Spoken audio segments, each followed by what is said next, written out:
BUA berencana melaksanakan stock split dan meminta persetujuan pemegang saham dalam rapat umum pemegang saham luar biasa atau RUPSLB yang akan digelar pada Rabu 1 Oktober mendatang. Setelah resmi menguasai 91,17% saham Austindo Nusantara Jaya, PT Kiliandra Perkasa melaksanakan penawaran tender wajib sebanyak 207,64 juta saham atau 6,19% dari modal didapatkan dan disetor penuh. PT Segar Kumala Indonesia Tbk dengan kode saham BUA mengumumkan akan menggelar aksi korporasi berupa pemecahan saham atau stock split dengan rasio 1:2.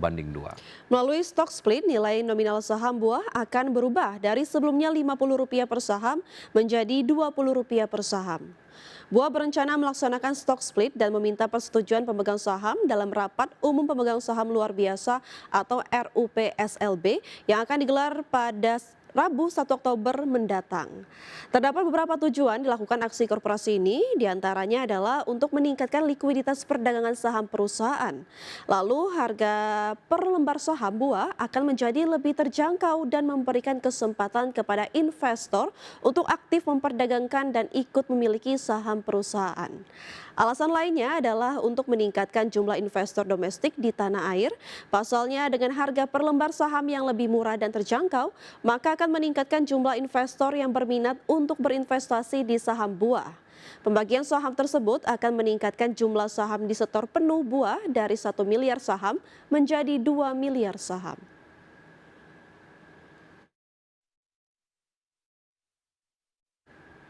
Pengendali baru perusahaan kelapa sawit Austindo Nusantara Jaya melakukan tender offer saham. Ya, aksi ini merupakan kewajiban pasca pengambil alihan mayoritas saham perseroan. Setelah resmi menguasai 91,17% saham Austindo Nusantara Jaya, PT Kiliandra Perkasa melaksanakan penawaran tender wajib sebanyak 207,64 juta saham atau 6,19% dari modal didapatkan dan disetor penuh. Harga penawaran ditetapkan Rp1.813 per saham dengan total nilai penawaran maksimal Rp376,46 miliar. Periode penawaran tender offer dibuka sejak 26 Agustus hingga 24 September 2025 dengan jadwal pembayaran pada 3 Oktober 2025. PT BCA Sekuritas ditunjuk sebagai perusahaan efek untuk menjalankan aksi korporasi ini. Pengendali baru menegaskan pengambil alihan ANJT merupakan strategi integrasi vertikal grup usaha.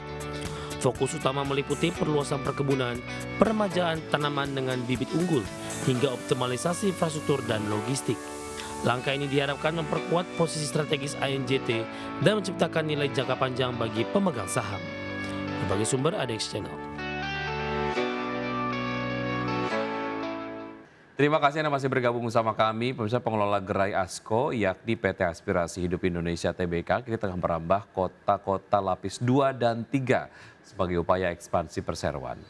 Ya, terbaru perseroan membuka 3 gerai baru ASKO di Tasikmalaya, Sulawesi Tenggara hingga Tangerang.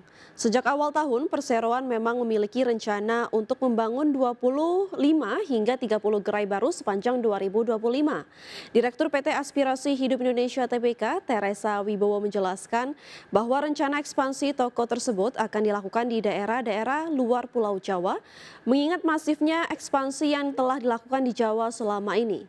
Sepanjang tahun berjalan 2025, setidaknya terdapat 10 gerai baru yang telah dibangun, termasuk gerai di Sorong, Singaraja hingga Pematang Siantar di Sumatera Utara.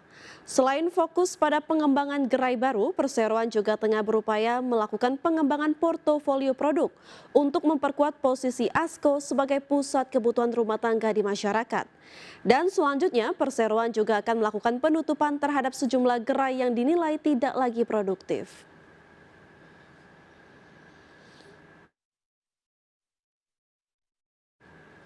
Laboratorium PT Kalbio Global Medica atau KGM, anak perusahaan PT Kalbe Farma Tbk dengan kode saham KLBF, ditetapkan sebagai laboratorium pusat unggulan untuk pengembangan vaksin dan produk bioteknologi. Ketetapan ini tertuang dalam keputusan Direktur Jenderal Farmasi dan Alat Kesehatan. Laboratorium PT Kalbio Global Medica atau KGM, anak perusahaan PT Kalbe Farma Tbk dengan kode saham KLBF, ditetapkan sebagai laboratorium pusat unggulan untuk pengembangan vaksin dan produk bioteknologi. Ketetapan ini tertuang dalam keputusan Direktur Jenderal Farmasi dan Alat Kesehatan. Hal ini mempertegas komitmen perusahaan dalam memperkuat riset, kolaborasi, dan mempercepat hilirisasi inovasi bioteknologi di Indonesia dan negara-negara anggota Organization Islamic Cooperation. Laboratorium ini dinilai sudah siap dalam hal infrastruktur, tata kelola mutu, dan rekam jejak dalam pengembangan produk biologi. Hal ini didukung oleh peneliti dan analis yang terlatih serta terkualifikasi langsung melalui skema ALI atau transfer teknologi bersama mitra global. Skema ini memastikan standar kompetensi yang selaras dengan kebutuhan industri biofarmasi, mulai dari penguasaan teknik upstream dan downstream processing hingga kemampuan validasi metode dan analisis mutu. Laboratorium Penelitian dan Pengembangan KGM juga ditopang oleh jejaring laboratorium Kalbe Group yang terintegrasi melalui inisiatif OKLE atau One Kalbe Laboratory Environment serta dukungan laboratorium seperti PML, SCI, dan Inolab. Sinergi ini memperluas jenis dan kapasitas pengujian yang dapat dilakukan, mempersingkat waktu siklus pengujian sekaligus memperkuat penerapan standar mutu lintas fasilitas, mulai dari pengujian bahan awal hingga evaluasi produk antara dan produk jadi. Dari sisi kapabilitas riset, KGM telah mengembangkan alur kerja yang bersifat end-to-end, dimulai dari cell banking dan karakterisasi primer, berlanjut ke proses development pada skala laboratorium, kemudian uji praklinis dan klinis yang terstruktur, dan berakhir pada pengujian pelulusan untuk produk komersial. Berbagai sumber IDX Channel. Ya, masih bersama kami di Market Buzz pemirsa. Menteri Hukum Supratman Andi Aktas mengatakan pemerintah menyepakati inisiatif Komisi 8 DPR merevisi Undang-Undang Nomor 8 Tahun 2019 tentang penyelenggaraan ibadah haji dan umroh. Ya, salah satu hasil pembahasan revisi Undang-Undang Haji yaitu adalah perubahan status Badan Penyelenggara Haji menjadi Kementerian Haji. Supratman mengungkapkan revisi Undang-Undang tentang haji dan umroh bukan dimaksudkan untuk mengubah esensi dari penyelenggaraan ibadah haji dan umroh yang telah terbangun selama ini.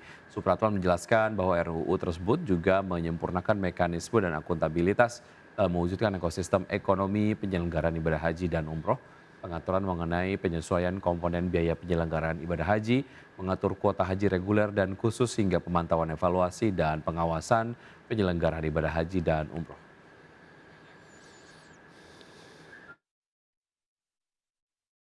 Seluruh tim pemerintah juga sepakat dan akan sesegera mungkin mendorong untuk lahirnya Perpres tentang pembentukan Kementerian Ibadah Haji dan Umroh. Saat ini prosesnya ada di Kementerian Sekretariat Negara dan juga Kemenpan RB. Ya, Kementerian Hukum hanya tugasnya mengharmonisasi. Intinya mudah-mudahan dengan pembentukan kementerian ini itu akan lebih mempermudah